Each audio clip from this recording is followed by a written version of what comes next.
প্রশংসায় ভাসছেন সেনাপ্রধান ওয়াকারুজ্জামান। একটা অনির্বাচিত সরকারের হাত থেকে দেশকে গণতন্ত্রায়নের পথে নিয়ে যেতে সশস্ত্র বাহিনীর সেনা, নৌ ও বিমান বাহিনীর সদস্যরা যে ভূমিকা রেখেছেন তা ইতিহাসে অবিস্মরণীয় হয়ে থাকবে বলেছেন দেশের আপামর সচেতন মানুষ। সর্বস্তরের মানুষের প্রশংসায় ভাসছেন এখন সশস্ত্র বাহিনীর সদস্যরা, বিশেষ করে সেনাপ্রধান জেনারেল ওয়াকারুজ্জামান। তার বিশেষ প্রচেষ্টায় এবং নেতৃত্বেই ঐতিহাসিক এক অকল্পনীয়, অবাধ, সুষ্ঠু ও নিরপেক্ষ নির্বাচন অনুষ্ঠিত হল। দেশে ফিরে এলো গণতন্ত্র। প্রতিটি সাধারণ সচেতন মানুষ এমন সুষ্ঠু ও গ্রহণযোগ্য নির্বাচনে প্রশংসা করছেন। 5 আগস্ট 2024-এর পরে মানুষ সুশাসন, ন্যায় প্রতিষ্ঠা এবং পরিবর্তনের যে স্বপ্ন দেখেছিলেন তা ধূলিসাৎ করে দিয়েছিলেন ডক্টর মোহাম্মদ ইউনূস। মানুষকে হতাশ করেছেন, যে কারণে মানুষ নতুন করে স্বপ্ন দেখেছিল অনির্বাচিত সরকারের পরিবর্তে নতুন একটি সুষ্ঠু গণতান্ত্রিক পরিবেশের।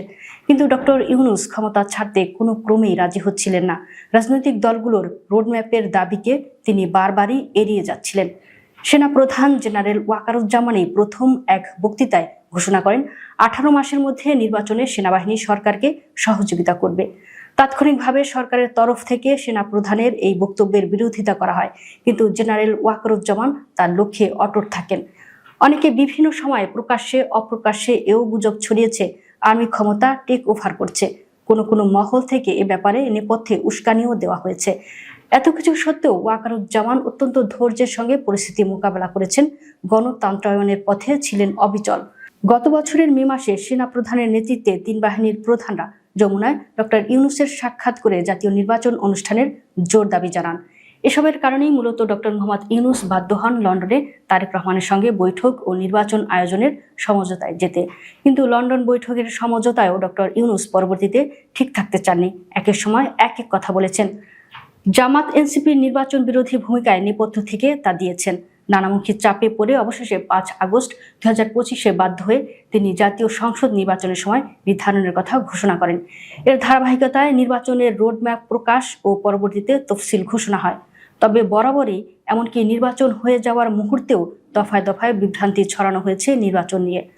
অনিশ্চয়তা, গুজব ও নেতিবাচক প্রচার প্রচারণার মাধ্যমে নির্বাচন বানচালের চেষ্টা করা হয়েছে।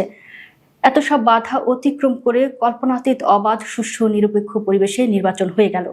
কল্পনাতীত বলা হচ্ছে এ কারণে যে তফসিল ঘোষণার পরদিনই উসমান হাদি হত্যাকাণ্ডকে কেন্দ্র করে সারা দেশ উত্তাল হয়ে ওঠে।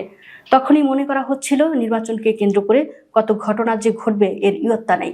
বিশেষ করে নির্বাচনের দিনকে সামনে রেখে সর্বমহলেই বড় আশঙ্কা ছিল।